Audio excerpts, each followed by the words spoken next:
Hello children, welcome to my channel Seed Academy और मैं हूं आपके साथ नेहा। तो आज का सेशन मेरा मैथ्स का है। ये मैथ्स का लाइंस एंड एंगल्स का थर्ड पार्ट आज हम लोग स्टार्ट करने वाले हैं। अभी तक हमने डिफरेंट टाइप्स ऑफ एंगल्स के बारे में मैंने आपको बताया है फर्स्ट और सेकेंड पार्ट में, ये उसका थर्ड पार्ट है। आज भी हम डिफरेंट टाइप्स ऑफ एंगल्स के बारे में पढ़ेंगे, प्लस उससे रिलेटेड जो ज्यादातर क्वेश्चन बच्चों के एग्जाम्स में पूछे जाते हैं या कॉम्पिटिटिव एग्जाम्स में बार बार आते हैं, तो उनकी प्रैक्टिस करेंगे। डेफिनेटली हम लोग सारा जो भी इसका टॉपिक्स है कवर करने की कोशिश करेंगे। बच्चों जिन्होंने भी प्लीज मुझे सब्सक्राइब नहीं किया है, प्लीज सबसे पहले सब्सक्राइब कीजिए, नहीं तो मेरी वीडियोस आपकी मिस हो जाएगी। तो चलिए स्टार्ट करते हैं अपना सेशन। तो लास्ट सेशन में हमने आपको ऑलरेडी आपको जो लाइंस एंड एंगल्स है उसका आपको लीनियर पेयर बताए थे मैंने आपको, और एडजेसेंट एंगल्स बताए थे, एंगल सेट अ पॉइंट बताया था। तो आज हम लोग पहला शुरुआत करेंगे। जो हमारा पहला टॉपिक होगा वो होगा वर्टिकली अपोजिट एंगल। तो पहला टॉपिक है हमारा वर्टिकली अपोजिट एंगल।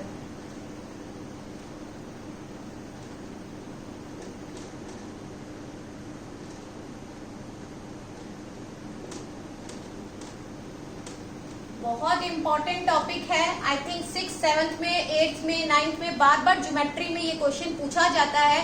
अगर आप नहीं समझेंगे डिफरेंट टाइप्स ऑफ एंगल्स, कोई आपको बार बार नहीं समझाएगा, क्योंकि सिर्फ एक स्टेटमेंट में लिख दिया जाता है कि angle 1 is equal to angle 3 just because of linear angle, angle 5 is equal to angle 7 just because of vertically opposite angle.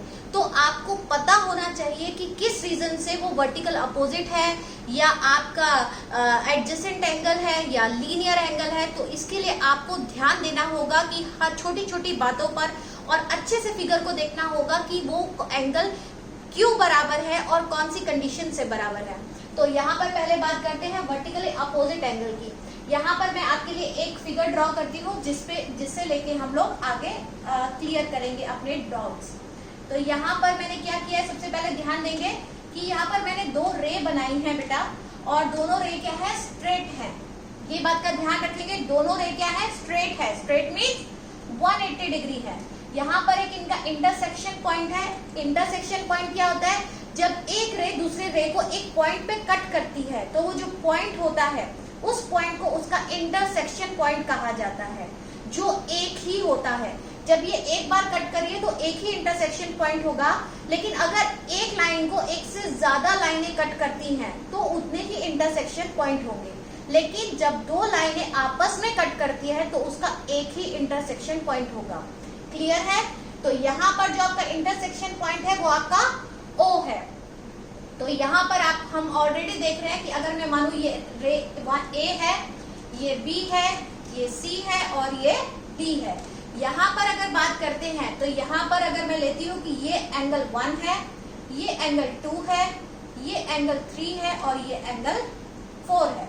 Okay, तो यहाँ पर क्या आप देख रहे हैं कि अब यहाँ पर बात करते हैं हम लोग vertically opposite angles. Vertical opposite angles की कंडीशंस क्या होती है बेटा, आपको दो बातें बहुत अच्छे से दिमाग में याद रखनी है। कि पहली बात, जो एंगल वर्टिकल अपोजिट होते हैं वो आपस में कोई भी आर्म को या कोई भी साइड को शेयर नहीं करते हैं। समझ में आया? दोनों एंगल्स की आर्म्स भी अलग होती है और दोनों एंगल्स की साइड्स भी अलग होती है, उनका कोई शेयरिंग नहीं होता है आपस में। इस कंडीशन में आप ऑलरेडी देख रहे हैं कि जो एंगल AOB है, ठीक है, जहां पर कौन सा एंगल बना है, एंगल 1 बना है। तो यहाँ पर मैं लिखूंगी एंगल AOB है, जो किसके बराबर है, एंगल 1 है, आपको दिख रहा है। तो वो वर्टिकली अपोजिट किसके होगा, एंगल DOC के। किसके? एंगल DOC के। तो यहाँ पर आपका एंगल कौन सा है, 3 है। क्लियर है? DOC AOB। तो इन दोनों में ध्यान से देखिए कि कोई भी आर्म आपस में इन्होंने शेयर नहीं की है, बट इनका जो वर्टेक्स है, जो इंटरसेक्शन पॉइंट है वो सेम रहता है, जो यहाँ इनके मिडल में आता है। ये आप देख रहे हैं, यहाँ पर भी O है, यहाँ पर भी O है, ये आपका सिमिलर रहता है। लेकिन जो साइड्स होती है, जो उसकी दोनों आर्म्स होती हैं, वो दोनों डिफरेंट होती है। क्लियर है? ये बात आपको याद रहेगा, डेफिनेटली रहेगा। तो यहाँ पर क्या हुआ, जो एंगल 1 और एंगल 3 है वो कौन से एंगल्स हुए, वर्टिकली अपोजिट। आप ऑलरेडी इसके क्वेश्चन में ही सोच रहे हो कि अपोजिट, जो एक दूसरे के अपोजिट है, मतलब एक दूसरे के आमने सामने है। तो आप ऑलरेडी देख रहे हो कि एंगल 1 एंगल 3 के अपोजिट में है। तो एंगल 1 और 3 क्या हुए, आपके वर्टिकली अपोजिट एंगल हुए। सेम इसी फिगर में अगर आप ध्यान से देखोगे बेटा, तो एंगल AOD, अगर एंगल AOD की बात करते हैं और एंगल BOC की बात करते हैं, तो यहाँ पर भी आप देखोगे कि जो इंटरसेक्शन पॉइंट है OO वो सेम है, ठीक है। लेकिन जो आर्म्स है, यहाँ पर एक आर्म है OA और OD, जो अलग है OB और OC से, बिल्कुल अलग है, और दोनों क्या है, अपोजिट है। तो यहाँ पर हमारी कंडीशन भी फुलफिल होती है। तो इसका मतलब ये है कि एंगल जो 2 है वो भी एंगल 4 के बराबर है, due to the reason of vertically opposite angles. तो क्लियर हुआ आपको कि वर्टिकल अपोजिट एंगल्स क्या होते हैं। किसी भी फिगर में क्या आप ढूंढ सकते हैं कि वर्टिकली अपोजिट एंगल्स क्या होंगे, डेफिनेटली आप ढूंढेंगे, ठीक है। लेकिन यहाँ पर एक बात आपको बहुत अच्छे से ध्यान रखनी है। मैंने आपको 2 कंडीशन बताया कि पहला, उनकी साइड्स इक्वल, मतलब शेयर नहीं करनी चाहिए, आपस में अलग अलग साइड्स होनी चाहिए, कॉमन वर्टेक्स होनी चाहिए उनकी, जो मतलब कॉमन वर्टेक्स होनी चाहिए, जिसे आप इंटरसेक्शन पॉइंट बोलते हैं, वो कॉमन होना चाहिए। एक तीसरी कंडीशन और आती है बेटा, आपकी तीसरी कंडीशन क्या आती है कि अगर मैं यहाँ पर एक फिगर बना देती हूँ कि आप इस फिगर से हम लोग इसको टैली करेंगे कि क्या कंडीशन है वो। यहाँ पर मैंने इसको बनाया, ये देखिए, ठीक है, ये मेरा इंटरसेक्शन पॉइंट है O, ठीक है। ये आपकी रे है, यहाँ पर A है, B है, C है और D है, ठीक है। यहाँ पर क्या है, ये क्या angle AOB is vertically opposite to angle COD। सोचकर बताइए, क्या एंगल, या फिर मैं यहाँ पे लिख देती हूँ कि 1 और एंगल 2 क्या वर्टिकल अपोजिट है। अब आप सोचेंगे कि मैम ने बोला था कि 2 कंडीशन होती है, कि एक तो दोनों की आर्म सेम नहीं होनी चाहिए, राइट, दोनों की आर्म सेम नहीं है, और इंटरसेक्शन पॉइंट सेम होना चाहिए। यस, दोनों का सेम है तो ये होने चाहिए। लेकिन ऐसा नहीं है बेटा, यहाँ पर एक तीसरी कंडीशन भी अप्लाई होती है। यहाँ पर तीसरी कंडीशन ये है कि ऑलरेडी आपको देख के लग रहा है कि पहली बात, ये एंगल इक्वल हो ही नहीं सकते, क्योंकि तीसरी कंडीशन क्या रहती है कि जब 2 लाइनें आपस में एक दूसरे को इंटरसेक्ट करती हैं, तो वो हमेशा एक स्ट्रेट लाइन होनी चाहिए। क्या होनी चाहिए, एक straight line. Straight line means 180 degree का एंगल बनाने वाली लाइन को स्ट्रेट लाइन कहते हैं, ठीक है। तो यहाँ पर ये कंडीशन है कि जो भी दोनों लाइन्स है वो क्या होनी चाहिए, स्ट्रेट होनी चाहिए। यहाँ पर आप देख रहे हो कि यहाँ पर ये जो लाइनें हैं, जो रेस है, वो स्ट्रेट लाइन नहीं है। यहाँ पर जो रेस है वो स्ट्रेट लाइन नहीं है, इसलिए इन दैट केस यहाँ पर angle A1 is not equal to angle 2 as per the condition of vertical opposite angles. क्योंकि यहाँ पर क्या है, दोनों एंगल्स क्या है, बन तो रहे हैं, लेकिन जो हमारी तीसरी कंडीशन है, कि क्या कंडीशन है हमारी, कि जो दोनों लाइन इंटरसेक्ट कर रही है वो क्या होनी चाहिए, स्ट्रेट लाइन होनी चाहिए, वो यहाँ पर फुलफिल नहीं होती है। इसलिए आप angle 1 is not equal to angle 2 बोलेंगे यहाँ पर। क्लियर है। तो इस चीज का आपको बहुत ध्यान देना है कि आप तभी बोलेंगे कि वो दोनों एंगल वर्टिकली अपोजिट है, जब वो दोनों लाइन क्या होंगी, इंटरसेक्शन लाइन करने वाली स्ट्रेट लाइन होंगी। होपफुली आपको मेरी बात समझ में आई होगी और आपको पता चल गया होगा कि किसी में भी वर्टिकल अपोजिट एंगल कौन से होते हैं। चलिए नेक्स्ट क्वेश्चन पर आते हैं। कोई एक क्वेश्चन इसका देखते हैं, वर्टिकली अपोजिट एंगल का अगर हमें कोई क्वेश्चन मिल जाता है तो उसको हम अभी करते हैं। तो बिफोर दैट हम लोग पहले दूसरा टॉपिक लेते हैं, that is called complementary angle. दूसरा हमारा आज रहेगा टॉपिक कॉम्प्लीमेंट्री एंगल।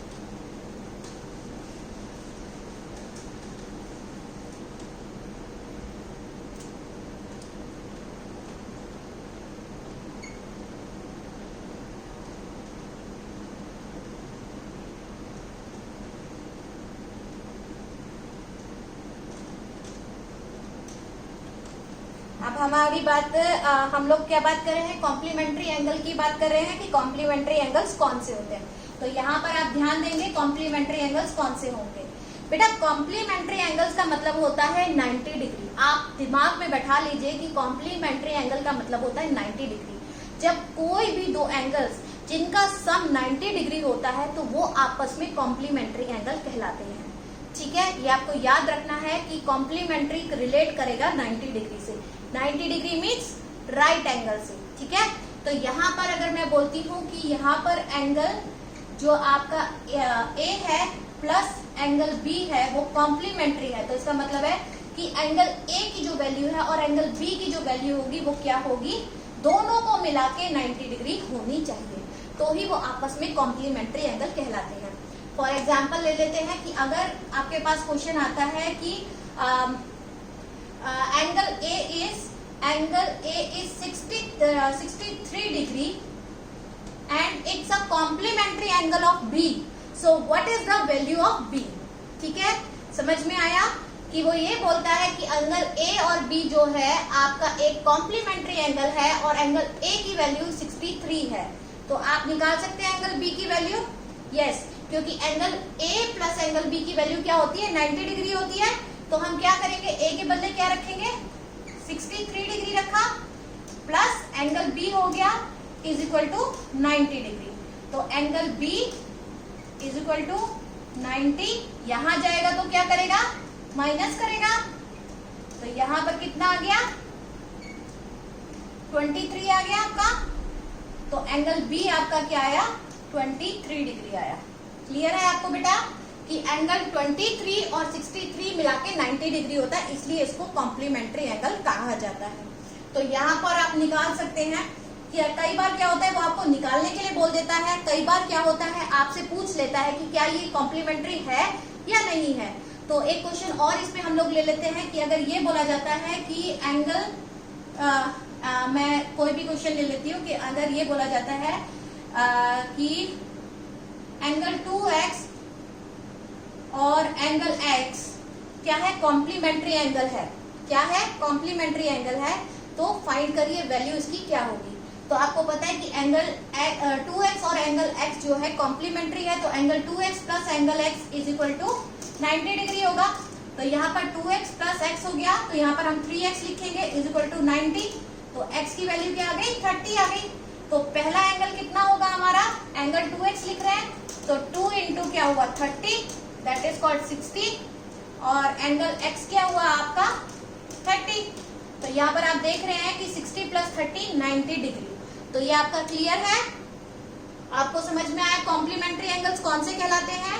तो कई बार क्वेश्चन ये पूछा जाता है, जैसे इसमें आपको पूछा हुआ है कि बेटा एक चीज का और ध्यान रखेंगे कि जब कॉम्प्लीमेंट्री एंगल्स की बात की जाती है तो हमेशा दो एंगल साथ में आते हैं, it's a summation of two angles. ठीक है, तो यहाँ पर दोनों एंगल कौन से एंगल होने चाहिए, एक्यूट एंगल होने चाहिए, क्योंकि अगर एक्यूट एंगल क्या होते हैं, लेस देन 90 डिग्री, तो यहाँ पर दोनों जो एंगल्स हैं in case of complementary angles दोनों ही एक्यूट एंगल्स होने चाहिए, तभी आप बोल सकते हैं कि ये आपके कॉम्प्लीमेंट्री एंगल है। अगर उनमें से कोई भी एक 90 डिग्री या राइट एंगल है तो और दूसरा 0 होगा, लेकिन उसको आप कॉम्प्लीमेंट्री एंगल नहीं बोलेंगे। अगर आपका एक ऑब्ट्यूज है और एक एक्यूट है तो भी ये आपके कॉम्प्लीमेंट्री एंगल नहीं है।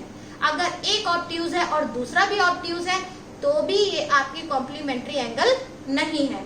अगर एक आपका राइट एंगल है, एक आपका ऑब्ट्यूज एंगल है, तो भी आपके ये कॉम्प्लीमेंट्री एंगल नहीं है। तो आपको बहुत ध्यान से आंसर करना है, बहुत बार घुमाकर पूछा जाता है, लेकिन आपको ये याद रखना है कि सिर्फ इतनी सी बात याद कीजिए कि जब कॉम्प्लीमेंट्री की बात आती है तो आपको याद रखना है कि दोनों का टोटल 90 डिग्री होना चाहिए, जिसमें से कोई भी एंगल 0 नहीं होना चाहिए। तो क्लियर है, तो सिंपल सा आंसर होगा, जहां पर भी दो एक्यूट एंगल्स का टोटल 90 डिग्री होता है, these are called a complementary angles. Okay, ठीक है। तो अब इसके बाद नेक्स्ट पॉइंट पे चलते हैं। हमारा जो नेक्स्ट टॉपिक रहेगा वो रहेगा सप्लीमेंट्री एंगल। अब हमारा अगला कौन सा रहेगा, सप्लीमेंट्री एंगल।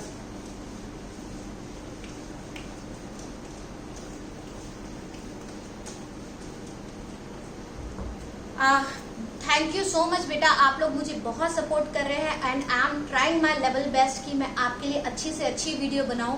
आपके कमेंट्स मेरे को मिल रहे हैं और बच्चे बहुत अच्छा टॉपिक्स अपना दे भी रहे हैं। विद आप प्लीज अपने टॉपिक के साथ अपना स्टैंडर्ड जरूर लिखिए कि आप कौन से स्टैंडर्ड से हैं, क्योंकि एक ही चैप्टर अलग अलग स्टैंडर्ड में चलता है तो it will be very difficult for me कि आपके हिसाब से मैं बनाऊं। तो मुझे पता होना चाहिए कि आप कौन से स्टैंडर्ड में हैं। और बाकी मैं पूरा ट्राई कर रही हूँ और आपके कमेंट्स भी पढ़ रही हूँ, लेकिन प्लीज अगर आपको कोई भी प्रॉब्लम है आप कमेंट बॉक्स में अपना मैसेज छोड़िए और प्लीज मुझे सब्सक्राइब जरूर कीजिए, अदरवाइज आपको वीडियोस नहीं मिल पाएगी। और जो क्विज आती हैं एंड ऑफ द मंथ में उनको जरूर अटेम्प्ट कीजिए, जिससे आपको रिकॉल करता रहे कि आप याद रहे आपको कि आपने जो जो चीजें पढ़ी है कि आपको वो याद है या नहीं है। ठीक है, तो इसको आप करना बिल्कुल नहीं भूलेंगे। तो अगला हमारा पॉइंट था सप्लीमेंट्री एंगल। हमारा अगला पॉइंट था सप्लीमेंट्री एंगल्स।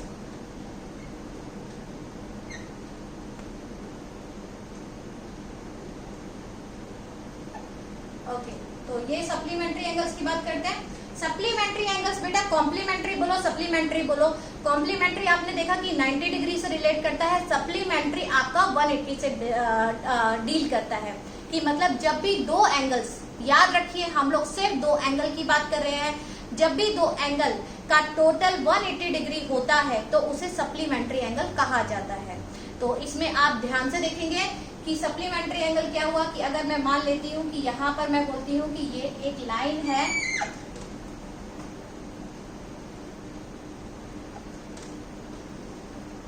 यहाँ पर एक लाइन है, तो यहाँ पर ये आपको दिख रहा है कि 180 की लाइन है।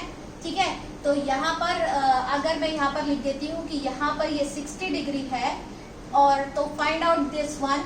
तो यहाँ पर आपको दो तरीके मिलते हैं। आपको ये पता है कि ये ऑलरेडी कौन सा, आपको मैंने पिछली क्लास में पढ़ाया था, ये कौन सा एंगल है, कौन बताएगा? सोचिए सोचिए कि एक स्ट्रेट लाइन पे जब दो एंगल बन रहे हैं, कॉमन उसकी आर्म है, तो वो कौन से एंगल है? यस, ये लीनियर एंगल है। तो यहाँ पर जब ये लीनियर एंगल है तो लीनियर पेयर बोलते हैं। तो आपको पता है कि इनका टोटल भी 180 होता है। और अगर ऑलरेडी क्वेश्चन में वो बोल देता है कि these twos are complementary angle, तो आपको बहुत अच्छे से समझ जाना चाहिए कि x प्लस 60 जो है आपका वो कितना होगा? 180 के बराबर होगा। तो यहाँ पर x की जो वैल्यू निकलेगी वो 180 माइनस 60, तो यहाँ पर आपकी वैल्यू आ गई 120। तो x आपका 120 हो गया और दूसरा आपका 60 हो गया। तो ये आपके कॉम्प्लीमेंट्री एंगल है। कोई भी एंगल कॉम्प्लीमेंट्री है या नहीं है, आप दोनों एंगल का समेशन करके देखिए। अगर टोटल 180 आता है तो है, नहीं आता है तो नहीं है। फॉर एग्जाम्पल मैं यहाँ पर कुछ आपके लिए लिख के देती हूँ। जैसे मैं आपको दो एंगल्स की मैं वैल्यूज आपको लिख के दे रही हूँ, तो आप मुझे बताएंगे कि ये आपके सप्लीमेंट्री एंगल्स है या नहीं है।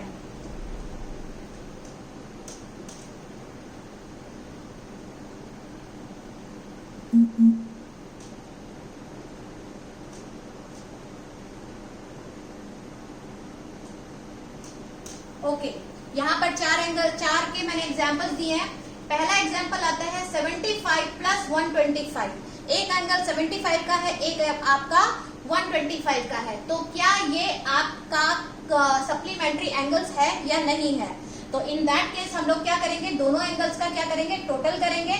75 प्लस 125 दैट इज कॉल्ड आपका 200। और हमारा समेशन क्या बोलता है, सप्लीमेंट्री एंगल क्या होना चाहिए, किसके बराबर होना चाहिए? 180 डिग्री के बराबर होना चाहिए।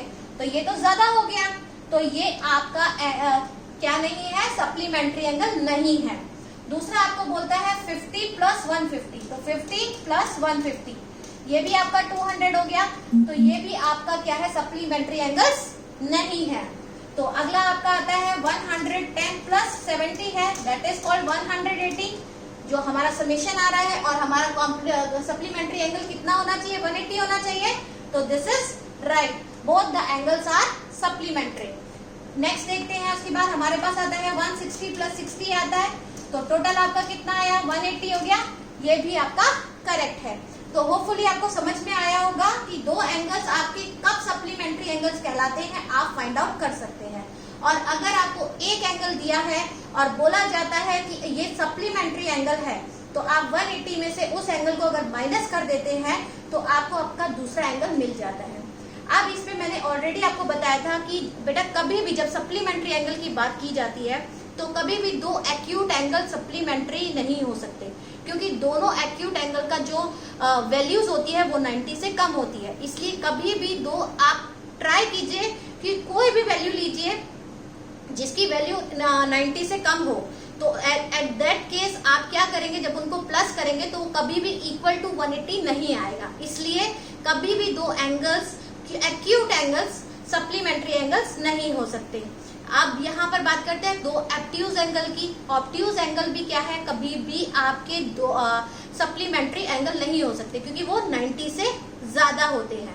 ठीक है, तो अब आपकी बात करते हैं कि अगर एक ऑब्ट्यूज है और एक एक्यूट है तो आप उसको बोल सकते हैं कि प्लस करने के बाद अगर उनका टोटल 180 आता है तो they are called a supplementary angles. तो इसको आपको ध्यान रखना है, बस इतना ध्यान रखना है कि क्या उन दोनों का टोटल 180 आता है या नहीं आता है। तो होपफुली आपको आज की क्लास मेरी समझ में आई होगी और आपने इंजॉय भी किया होगा। लेकिन इस पर बेस्ड आपको क्वेश्चंस की रिवीजन जरूर करनी है। कमेंट बॉक्स में जरूर लिखना है कि आपको ये क्लास कैसी लगी। इसके बाद हम अभी और इसके फोर्थ पार्ट पर जाएंगे। इसका अगला पार्ट है, उसमें कॉरेस्पॉन्डिंग एंगल्स, अभी बहुत सारे एंगल्स के और बाकी हैं हायर क्लासेस के लिए। तो मिलती हूँ नेक्स्ट वीडियो में। सी यू, बाय बाय।